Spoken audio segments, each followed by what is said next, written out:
नमस्कार। शाम के अखबारों की चर्चा चाय के साथ। तो इंदौर की खबरों से भरे पड़े हैं। आज इंदौर में खबरें हैं। आज बड़ा अभियान चला, एक रोड खाली कराने के लिए 60 फीट के लिए 100 से ज़्यादा मकान तोड़े गए इंदौर में। बड़ी कार्रवाई सदर बाजार में हुई है। पर इन सब के पहले राहत की खबर कि आज ट्रंप जो है उनके सारे पत्ते ख़त्म हो गए। और ट्रंप के सारे पत्ते ख़त्म होने के साथ में आज उन्होंने ऐलान कर दिया कि 19 तारीख को वियना में, स्विट्ज़रलैंड में अमेरिका और ईरान के बीच समझौते पे हस्ताक्षर हो जाएंगे। यहाँ से विदेश मंत्री रूबियो जाएंगे, वहाँ से अघार्ची और उनके लोकसभा के स्पीकर जो हैं वहाँ सदन के, वो दोनों वहाँ पहुँचेंगे। सब सारी चीज़ें पर हम आपको बताएंगे। पर इसका असर क्या हुआ? इसका असर ये हुआ कि एशिया के बाज़ार झूम गए। सवेरे से ऐसी झमझमाहट चालू हुई है बाज़ारों में कि बिल्कुल खरीदार लटक पड़े एकदम बुरी तरह से। और चंद मिनट में ही 1100-1200 के लगभग जो है बाज़ार में उछाल आ गया। मतलब 5-7 लाख, 7-7.5-8 लाख तक निवेशकों का लाभ हो गया। इसी के साथ एक साथ में ₹53 सुधरा। और सबसे बड़ी बात, जो कच्चा तेल $90 और $95 के लगभग था, वो धड़ाम से टूट के $82 और $83 प्रति बैरल पर आ गया। आखिरी में बताएंगे हम आपको पूरा मामला क्या है और कितने दिन में हालात सामान्य होंगे। आपको कब पेट्रोल डीजल सस्ता मिलेगा ये भी बताएंगे। पर उम्मीद कम है, फिर भी हम आपको बता देते हैं, ये भी आखिरी में हम आपको बता देंगे। शहर की खबरों से हम बात करते हैं। शहर में आज भी उम्मीद, बादलों की आस लगाए बैठे हैं, पर पानी नहीं है और उमस बहुत है। रात का तापमान भी 6 डिग्री बढ़ गया है। मतलब अच्छा खासा तापमान में उछाल आया है। दूर दूर तक कहीं बादल दिखाई नहीं पड़ रहे और कहीं पानी की संभावना, प्री मानसून के बारिश की संभावना भी नहीं दिख रही। पूरा शहर जो है उमस से हाल बेहाल है। तो आज हम दोपहर की खबरों शुरू करेंगे। तो दोपहर की पहले पेज की खबरों में हम सबसे बाद में बात करेंगे। कुछ खबरों पर हम बात कर लेते हैं, केवल जानकारी है ये भी कि जमाने भर के लिए सुप्रीम कोर्ट ने कहा कि आप हाई कोर्ट जाइए मीनाक्षी नटराजन वाले मामले में। पर मध्य प्रदेश के लाखों कर्मचारी आज भी पदोन्नति की आस में सेवानिवृत्त हो गए। तारीख पे तारीख सुप्रीम कोर्ट में लग रही है, पर फैसला हाथ में नहीं आ रहा है। और अभी भी आस है। 50 बार सुनवाई हो चुकी है अभी तक, पर 50 बार सुनवाई के बाद भी जिन लोगों को ये उम्मीद थी, जो लोग कोर्ट गए थे अपनी पदोन्नति के लिए, वे भी सब सेवानिवृत्त हो चुके हैं। तो हाल ये है कि आप किससे उम्मीद करेंगे? न्याय व्यवस्था से, सरकार से, परीक्षाओं से, या आम आदमी किससे उम्मीद करेगा? जिस आदमी को आप पदोन्नति की कीमत वो लोग जो व्यापार करते हैं या वो लोग जो छोटी मोटी नौकरी कर, उनके लिए नहीं है। पर पदोन्नति का लाभ आखिरी के समय तक भी अगर किसी को मिलता है तो उसके पेंशन में कुछ लाभ हो जाता है उसको, और उस आस में वो लगा रहता है कि मेरे यहाँ 100-200 रुपये बढ़ जाएंगे तो मुझे थोड़ी राहत हो जाएगी। पर सब शून्य हो गया। कोई पदोन्नति के हालात नहीं दिख रहे। अभी हाल फिर व्यवस्था लगी और अगली तारीख अभी हाल शायद मैं सोचता हूँ कब की लगी, देख के बताऊंगा मैं आपको। क्या हिसाब है? जी बिल्कुल, आप सही कह रहे हैं। बात वही आती है कि पदोन्नति की आस क्यों है। पदोन्नति की आस सिर्फ इसलिए रहती है कि रिटायरमेंट के बाद में जो पेंशन मिलती है, उस पेंशन को थोड़ा सा सहारा मिल जाता हैगा। और वैसे भी रिटायरमेंट के बाद कहा जाता है कि पेंशन के अलावा आपके पास कुछ बचता नहीं है। सरकारी नौकरी से जो रिटायर होते हैं वे उम्मीद से नौकरी करते हैं। अच्छा, सरकारी नौकरी में दिक्कत ये हो गई है कि अब तो नई भर्तियां हो नहीं रही हैं। जो पुरानी भर्तियां हैं वही आस लगाते हैं, और कई लोग जो हैं इसी आस में रिटायर हो गए कि आज तरक्की मिलेगी, आज पदोन्नति मिलेगी। और पदोन्नति के लिए नियम भी बने हुए हैं कि इतने साल बाद आपको उनको पदोन्नति देना है। पर सरकार के पास पैसा नहीं है, विभागों के पास पैसा नहीं है, कोर्ट के आदेश तक नहीं मानते। अगर नगर निगम की बात कर ली जाए तो नगर निगम के कर्मचारी तो सुप्रीम कोर्ट तक लड़ाई लड़कर आ गए हैं, पर अभी तक उन्हें भी किसी तरह की राहत नहीं मिल रही है। आपको याद होगा शायद, मध्य प्रदेश में सहकारी संस्थाओं के चुनाव लंबे समय से नहीं हो रहे हैं। उसका कारण था कि चुनाव अधिकारी ही नियुक्त नेता सहकार था। अब बमुश्किल जाके सरकार ने ले दे के चुनाव अधिकारी नियुक्त किया।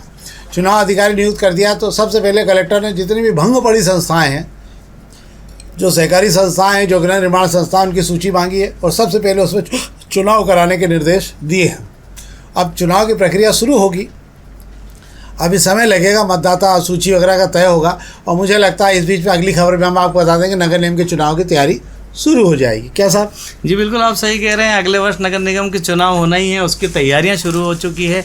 मतदाता सूची के जो परीक्षण का काम है, आज 15 जून है, आज लास्ट तारीख दी गई है। जिनके नाम नहीं है वे इसके लिए जो है दावे लगा दें, अपने नाम जुड़ाने के लिए पूरी कोशिश कर लें। जून महीना पूरा इसी में निकल जाएगा। और आपको बता दो, अगले साल इन्हीं दिनों में जो है चुनाव होने वाले हैं। आरक्षण फिर से होगा, उसको लेकर जो है भोपाल से इशारा मिल चुका है। हालांकि कोई वार्ड नहीं बढ़ रहे हैं, आपको बता दें उन्हीं 85 वार्डों में जो है इस बार चुनाव होने, और जो पिछली बार का आरक्षण है वो नए सिरे से आरक्षण हो जाएगा। अब हम आपको पूरी चुनाव की स्थिति बता दें। नगरीय निकाय के चुनाव अगले वर्ष होने, तैयारी शुरू हो गई है।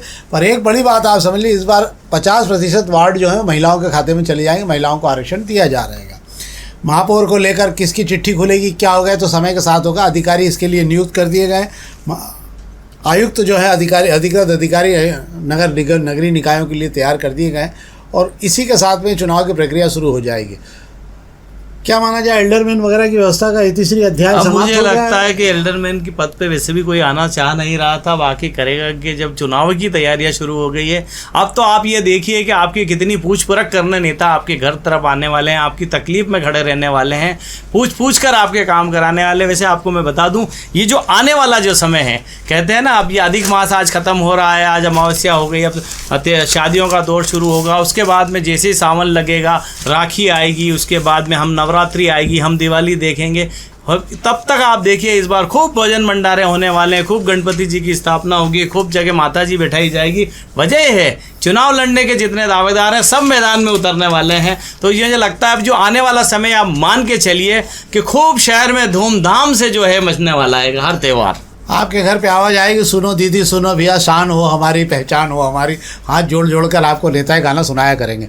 कचरे वाले की बात नहीं कर रहा हूँ, कचरा करने वालों की बात कर रहा हूँ मैं, जिन्होंने आपका कचरा कर रखा था, तो उन पर भी बात करेंगे। एक तो 21 जून से हम अग्निबाण खबरों की बात करें, 21 जून से 17.5 किलोमीटर का एलिवेटेड कॉरिडोर पे अब मेट्रो दौड़ने लग जाएगी। हमने पिछली बार कहा था, पर ये तमाम कारणों के कारण रोक दिया गया था। पर अब ये जरूर हो गया कि 21 तारीख को औपचारिक वो शुभारंभ होगा और उसके बाद में नेचुरल वे में इसका कमर्शियल रन चालू है। तो 17 किलोमीटर की तैयारी कर ली गई है।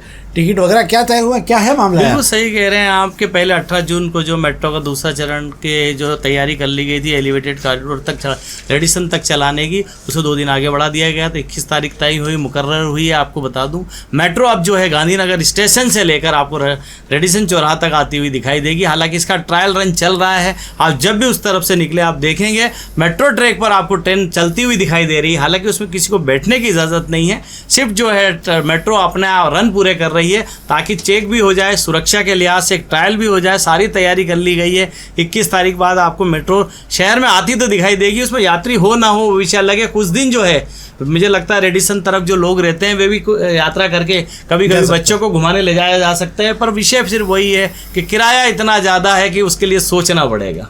वो आपका काम है सोचना। एक आध बार तो बैठ के देखने में कोई बुराई नहीं है। 7,500 करोड़ रुपए खर्च चुके हैं, आप भी कहाँ? हाँ, तो 80 रुपये का टिकट तो आप भी जाने का और 80 आने का 150 रुपये तो आप भी खर्च कर ही सकते हैं। एक आध बार तो आप खर्च करो कम से कम। कुछ समय तो गुजारिए मेट्रो में, हमारा आग्रह है ये आपसे, क्योंकि 7,500-8,000 करोड़ का ब्याज भट्टा ये सब हमको और आपको ही देना है। 21 मिनट में, मतलब ये जो यात्रा है 17 किलोमीटर की, 21 मिनट में पूरी हो जाएगी। विजयनगर से आप चलेंगे तो 21 मिनट में आप बिल्कुल धड़धड़ाते हुए पहुँच जाएंगे। तो आप देख लीजिए कि आपको कितने 21 मिनट पहुँचना है या 1 घंटे 21 मिनट में, ये आपके ऊपर तय होगा। एक और खबर अग्निबाण की बात कर लेते हैं। रात का पारा 6 डिग्री उछल गया। आज दिन में बारिश की उम्मीद जरूर है, पर मुझे कोई उम्मीद दिखती नहीं बारिश की। तो नहीं, प्री मानसून बारिश की भी संभावना नहीं दिख रही है। संभवतः मुझे लग रहा है कि शायद 20 तारीख के पहले कोई भी उम्मीद करना बेकार होगा। पर उमस से हाल बेहाल है लोगों का। अभी भी गर्मी से कहीं राहत नहीं है शहर में। जो लोग रह रहे हैं वो समझ रहे हैं कि पंखे के तो किनारे लग गए, पंखों की तो कोई वैल्यू नहीं रह गई। कूलर और एसी की हवाओं से भी बाहर निकलने की क्षमता नहीं हो पा रही है। क्यों सर? जी बिल्कुल आप सही कह रहे हैं। जून का जो स्वभाव नहीं है, इस बार तो मई का भी स्वभाव नहीं है, वो हम देख चुके हैं। अप्रैल में भी जो स्वभाव नहीं था मौसम का वो देख चुके हैं।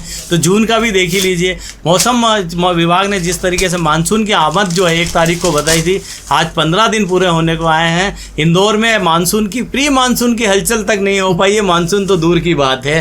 तो अभी हम सिर्फ उम्मीद ही कर सकते हैं कि 20 तक आ जाएगा। पर 5 दिन में मुझे नहीं लगता कि मानसून इतनी तेज़ी से कहीं आगे हो जाएगा। हाँ, प्री मानसून की दस्तक कहीं ना कहीं दिखाई दे सकती है। रोज कहा जाता है कि आज बदल सुबह छाते हैं, आज बारिश गिरेगी, आज बारिश गिरेगी, पर बारिश कहाँ गिर रही पता नहीं चल रहा और बारिश का इंतजार किया जा रहा है। अशोक वाटिका के नीचे बैठी माता सीता की लाइनें हैं ना, अवनी ना आवक एकऊ तारा। तो तमाम लोग आसमान की तरफ देखते रहते हैं कि कहीं से कोई बूंद पानी गिरे तो कुछ तो राहत मिले कहीं ना कहीं। आपको एक चीज़ और बता दूं, इस बार सर्वाधिक एसी इंदौर में बिके हैं। रिकॉर्ड बन गया है जून महीने में भी एसी बिकने का, ये अभी तक हुआ नहीं था। अब हम पत्रिका खबर की बात कर लें। 60 फुट चौड़ी सड़क के लिए 100 से अधिक बाधक मकानों का सदर बाजार तमाम इलाके में हटाया गया। 4 से 6 पोकलेन, 200 से ज़्यादा लोग लगाए गए थे, डंपर लगाए गए हैं और पूरा रोड जो है बिल्कुल, अब अगर आप देखेंगे तो आप वहाँ जाके तो आपको लगेगा कोई भूकंप यहाँ आया हुआ था। ये रोड 60 फीट चौड़ा हो रहा है, ये कहाँ से कहाँ जाएगा? जी बिल्कुल, आपको मैं बता देता हूँ कि गुटकेश्वर महादेव मंदिर से लेकर सदर बाजार रोड को जोड़ने वाली जो लिंक रोड है, जो जूना रिसाला होकर आती है, उस रोड के पर 60 फीट चौड़ी करने के लिए नोटिस पहले थमा दिए गए थे। कार्रवाई की सूचना भी दे दी गई थी। आज नगर निगम सुबह से पूरी तैयारी के साथ पहुंची थी कि एक ही दिन में सारे अतिक्रमण तोड़ देना है। नगर निगम इतना बड़ा हमला लेके पहुंची थी कि 100 से ज़्यादा मकानों पर जो बुलडोजर चलते देर नहीं लगी। नेता प्रतिपक्ष चिंटू चौकसे भी मौके पर पहुंचे थे, चूँकि वहां पर कांग्रेस के पार्षद हैं, इस वजह से दीपू यादव के साथ वहां दौरा किया गया। अनवर दस्तक वहां मौजूद थे जो पार्षद पति हैं। कुल मिलाकर पूरी कार्रवाई के दौरान ये देखा गया जो निशान थे वहीं हुआ है। विपक्ष के चिंटू चौकसे को देख के चिंटू चौकसे ने हालांकि ये जरूर कहा है, आरोप भी लगाया है कि कुछ मकान ऐसे मकानों पर भी बुलडोजर चला दिए गए हैं जो उसकी सड़क की जद में नहीं आ रहे थे। अब वो तो हिसाब किताब होता रहेगा। अब कांग्रेस आंदोलन की बात कर रही है, जब मकान टूट गए हैं तो मुझे नहीं लगता अब किसी आंदोलन की बात ज़रूरत बची हैगी। अब वो विकास का मॉडल दिख रहा है सब तरफ है, तो अब आप इस प्रकार के आंदोलनों की हर जगह नहीं कर सकते। जहाँ जाए जो वहाँ कर लें, और अगर ऐसा लगता है तो करके देख भी लेना चाहिए। एक और अब प्रभातखंड की एक खबर बात कर रहे हैं। कल श्याम टेलर आए थे इंदौर में और बड़ी साइकिल रैली निकालने को तैयारी थी उनकी। शहर भर में मार होर्डिंग लगे हुए थे, पर होर्डिंग से नरेंद्र मोदी जी के चेहरे गायब थे। पहली बार ऐसा हुआ होगा कि भाजपा के किसी आयोजन में लगे हुए होर्डिंग से नरेंद्र मोदी जी का चेहरा गायब हो गया। भाजपा के एक बड़े नेता से मैंने पूछा था, मैंने कहा तो बोले भूल गए होंगे। मैंने कहा समय के साथ सब धीरे धीरे लोग भूलते जाते हैं। अटल जी को भूल गए तो बोले उसमें क्या बुराई है, मोदी जी को भी एक समय के बाद भूलना ही पड़ेगा। सब समय के साथ में अपने आप धीरे धीरे काम अपने आप पार्टी करती रहती है। पर कल पूरे शहर भर में जिस प्रकार से होर्डिंग लगाए गए थे और जो बिल्कुल पूरे शहर की धुलाई कर दी गई थी होर्डिंग लगा लगा के, वह भी अपने आप में कोई बहुत बेहतर अच्छी स्थिति नहीं थी। आगे की जानकारी शेखर जी खुद देंगे, आपको क्या है भाई? जी बिल्कुल, आप कह रहे हैं कि शहर को होर्डिंग से पाट दिया था। आपको पर इतना जरूर बता दूं कि होर्डिंग इधर युवा मोर्चा ने पाटा और उधर नगर निगम ने भी जो है सफाई का काम शुरू कर दिया था। एक बार तो सारे होर्डिंग उतार दिए गए थे, सारे पाट दिए सारे पाट दिए। और सबसे बड़ी बात आपको जान के हैरानी होगी, जो युवा मोर्चा छोटी छोटी बातों पर इस शहर में हल्ला मचा देता है, इस शहर में धूम मचा देता है, युवाओं की फौज खड़ी लेके खड़ा हो जाता है लेकर, वही युवा मोर्चा जब अपने खुद के होर्डिंग उतर रहे थे, जब असहाय महसूस कर रहा था, किसी नेता की मदद नहीं मिली। आपको बता दूं, युवा मोर्चा के प्रदेश अध्यक्ष इंदौर दौरा साइकिल चलाने आए थे, उस रास्ते के होर्डिंग उतरते गए, कोई नेता का फोन काम नहीं आया और नगर निगम की टीम अपना काम करती रही।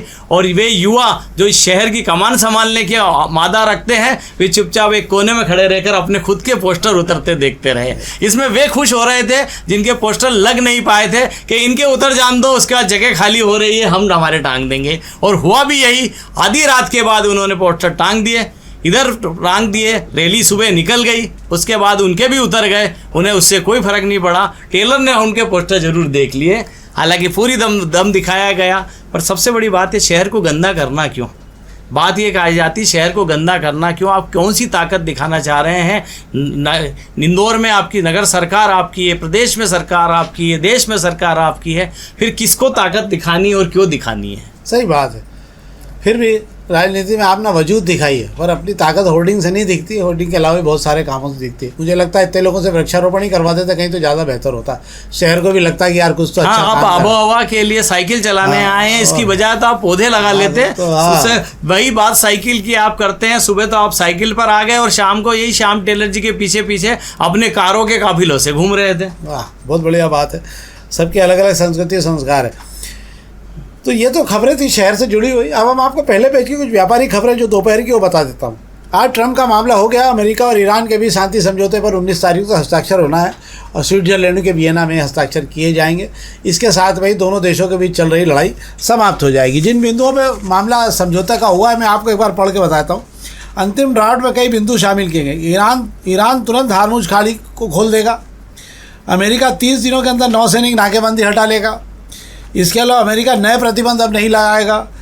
ईरान को तेल बेचने की पूरी अनुमति मिल जाएगी। 25 अरब डॉलर का जो संपत्ति फ्रीज है ईरान की, उससे ईरान को बड़ी राहत हो जाएगी। ईरान परमाणु हथियार नहीं बनाएगा, पहले भी मना कर रहा था वो और अभी मना कर रहा हो।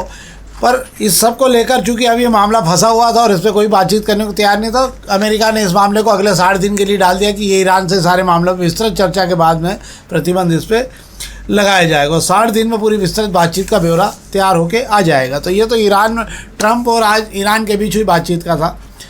विदेश मंत्री जाएंगे, ट्रंप शायद न जाए हस्ताक्षर के लिए, पर विदेश मंत्री मार्को रूबियो जाएंगे और वहाँ से जो है अघार्ची जो उनके विदेश मंत्री और स्पीकर है वो यहाँ पहुँचेंगे। 19 तारीख को ये हस्ताक्षर हो जाए। इति श्री रेवा खंड है, यह युद्धम अध्याय समाप्त हो जाएगा।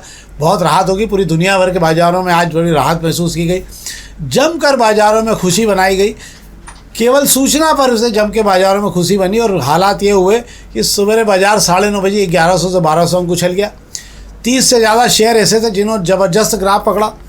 8 कंपनियों ने 2 लाख करोड़ रुपए से ज़्यादा कारोबार कर लिया। जो हमारे पुरानी और ताकतवर कंपनियां जो लगातार पीछे जा रही थी उनकी हालत फिर थोड़ा सी सुधरना शुरू हुई और इसी का साथ में रुपया एकदम मिनट भर के अंदर 53 पैसे से ज़्यादा सुधरा।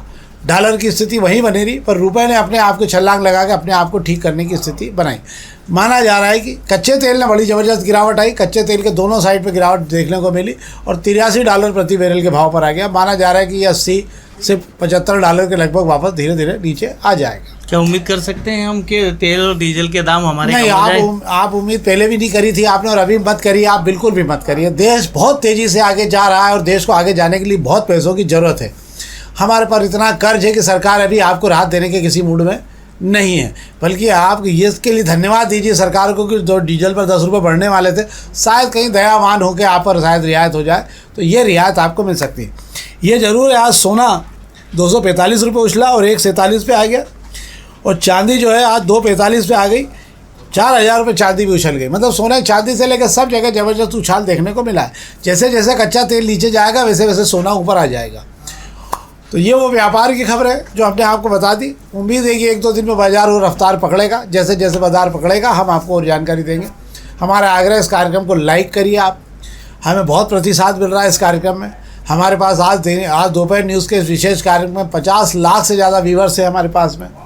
फेसबुक पर हमारे पास 1600 से 1800 2000 तक लोग इस पर जाते हैं।